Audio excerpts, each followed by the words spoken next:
What is up, guys? Today is Wednesday, August 11th, 2021, and it's my second video of the day. I already ripped open my second Euro Mosaic Blaster, and we did hit that pretty cool Genesis parallel, but in this video, I wanted to do a quick video on my Premier League fantasy team, match week 1 predictions, and overall table season predictions. So we'll get those three out of the way very, very soon. I'm really looking forward to the start of match week 1. Arsenal play Brentford in 2 days from today, on the 13th, and the rest of the 9 games are going to be on the 14th. So that's going to be the opening day basically, and I'm super looking forward to it. So first off, I'm going to show you guys my fantasy team. So this fantasy team right here, this is my match week 1 team. I'll explain my decisions right here. So, of course, we have Emiliano Martinez in goal. He's a very reliable keeper. Last season, he's proved that at Aston Villa, and they're going to be playing Watford first. So, I'm expecting a clean sheet on his part.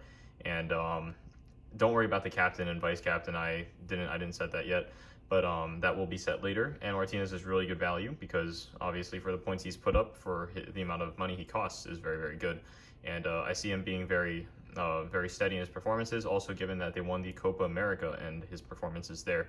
Of course, I got my 3 West Ham boys, Cresswell, Benrahma, and Soufal.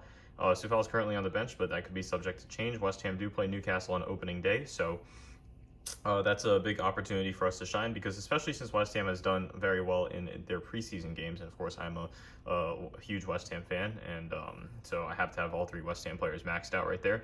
But yeah, Cresswell has been one of the best, defenders, even in fantasy Premier League overall. Last season, definitely a breakout season for him, despite having already played like 7 Premier League seasons. I think Benrahma has been doing insanely well during preseason, so this is his breakout season for sure. And Soufal is very reliable and consistent, and it's just nice to have him on the bench there. We also have 3 Chelsea players. We have Chilwell, Rudiger, and Havertz. That's pretty self-explanatory. A lot of people have Chilwell and Havertz picked. Rudiger, not so much, but I think Rudiger offers really good value. I think he was only $5.5 million for in his defensive position, and they do play Crystal Palace at home first, so that will be an easy matchup for them. And of course, you can transfer out players as match weeks go on. Ruben Diaz, also one of the best defenders, decent value, but Ilkay Gundogan for Manchester City in center midfield right there. Although playing against Spurs away, he actually I think he put up one of the most points overall in fantasy. He might have the most points. I think he put like 147 last season, which is really, really good. And so I just think he'll continue his consistency into this season. And of course, we have Ismail Assar. A lot of people, or not a lot of people exactly remember him from 2 seasons ago, but because he only had a few good games. For example, he almost scored a hat-trick against Liverpool in their first defeat. I think it was the 23rd game of the season, or 24th. And he scored 2 goals and almost put in a third in a Watford 3-0 win. And his championship performance last season has been outstanding, as you guys can see probably from Ben Foster's vlogs if you guys check that out. So I'm just gonna leave it at that. And of course we have Captain Kane in front. Kane, staying at Spurs probably for another season. We'll see what happens, but he's the old reliable. And I do have Patson Daka in the other striker position. I'm kind of taking a risky bet on him. I'm not sure how he's going to pan out because he is a new transfer, so we will see how that goes. Of course, Ali Watkins is currently out, but it's nice to have him on the bench because he'll be used later on in the season. And Schmeichel and Schreier are my 2 other choices. Schmeichel's a good backup goalkeeper to have. Nothing too crazy, but that is my fantasy team. So let me know if you guys agree with this, disagree, or if you guys think anything is interesting about this, and we'll move on to our match week 1 predictions. So for match week 1, we have Brentford Arsenal in the opening matchup on Friday, and the rest will play all together on Saturday, with Manchester United and Leeds starting off Saturday morning. And this is all in Eastern time here, so it's New York time basically. And I will get into my predictions very shortly. And what's very interesting is that Newcastle actually played West Ham on opening day last year, and they actually won 2-0. So this time we're going to start off with this prediction. I think West Ham's going to win 2-0, even though we're playing away. West Ham squad is very, very strong this preseason, and I don't have to restate that many more times. It's quite self-evident, although we should make more transfers because we've so far only have Areola as our main transfer. And so moving on, we'll start off with Brentford Arsenal. I think it's going to be a 0-0 draw. I mean, I like to do some risky bets here. I mean, I'm not actually putting anything on the line, but I do think that something interesting is going to happen in that game because it is the opening game. So 0-0 draw, I think it's fair to say.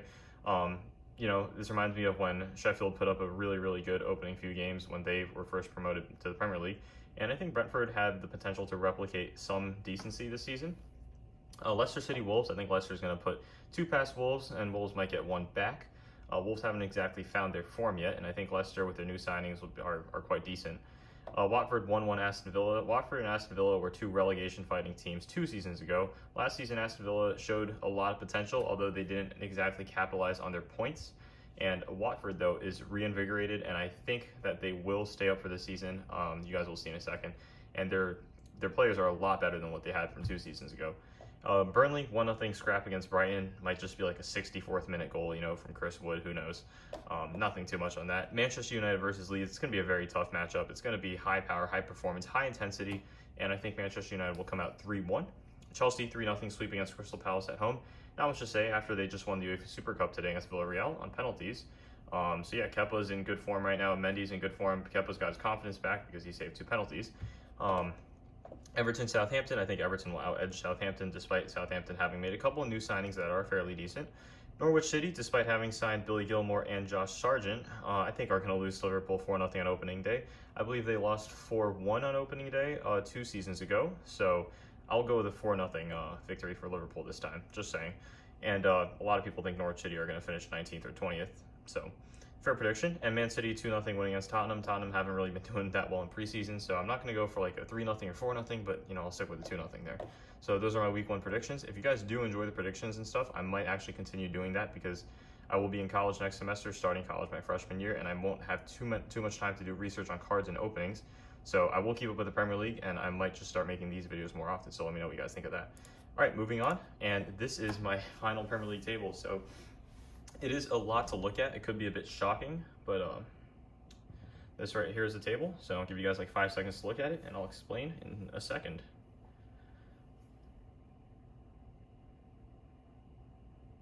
So hopefully you guys got some chance to read the names up there. I guess you guys started from the top then to the bottom. So we're going to start up all the way with Man City.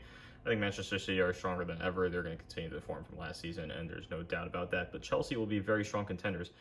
There are no points on here, but I think Chelsea and Man City will be contesting very, very closely this season, with Manchester United following up in third. Yeah, Chelsea's new signings are going to make them a completely brand new team. And again, after the Super Cup and after winning the Champions League, they're in better form than they've ever been. But Manchester United have also been in really good form as of late, not like, like 3-4 seasons ago. And I think Liverpool will find their form back, although they won't be their prime, 2019/20 season Liverpool, but they still will find their groove. Of course, as a West Ham fan, I have to put West Ham in 5th. I mean, this is what we're hoping for this season, and I think we could do better next season. Despite playing more games and having been in the Europa League, it could be a bit stressful for our players, but with a bit of luck and a bit of patience, we can finish 5th. And Tottenham in 6th, Arsenal 7th. I mean, not too much there.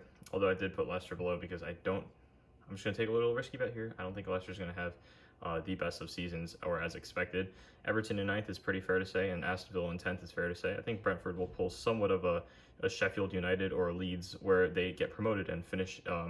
Sheffield and Leeds both finish in 9th in their promoting seasons in 2019/20 and 2020/21. But I think Brentford can finish 11th. And Leeds will fall off a bit from last season and finish in 12th. And Watford will surprise us by finishing in 13th, although the estimated would be around 18th place, I think. And Wolves will have another stinker season, is my prediction. And Newcastle, as usual, will stay in 15th. Brighton, again, barely surviving in 16th. Crystal Palace have been dropping in form lately as of this season and last season. So they need Zaha to keep them up. And of course, he'll do his trick. And Eberechi Eze is a rising star, so it's nice to see. But I think it's Burnley's time to come, and they're finally going to get relegated. And Southampton have had a stinker like last 2/3 of this season, where they essentially went from like 4th or 5th place all the way down to the relegation zone. So they actually had like the worst form for a very long time. And Norwich in classic 20th position. Norwich are the team that are going to get relegated, promoted, relegated, promoted, relegated. And they currently hold the record for most relegation/promotions, and I think they will continue that record, and they will be that team. So that is my prediction video right there. I'm going to keep it short and sweet, under 10 minutes. I will add timestamps for your convenience and everything. Let me know what you guys think. Any questions, any comments down below, and I'll catch you next time. Peace.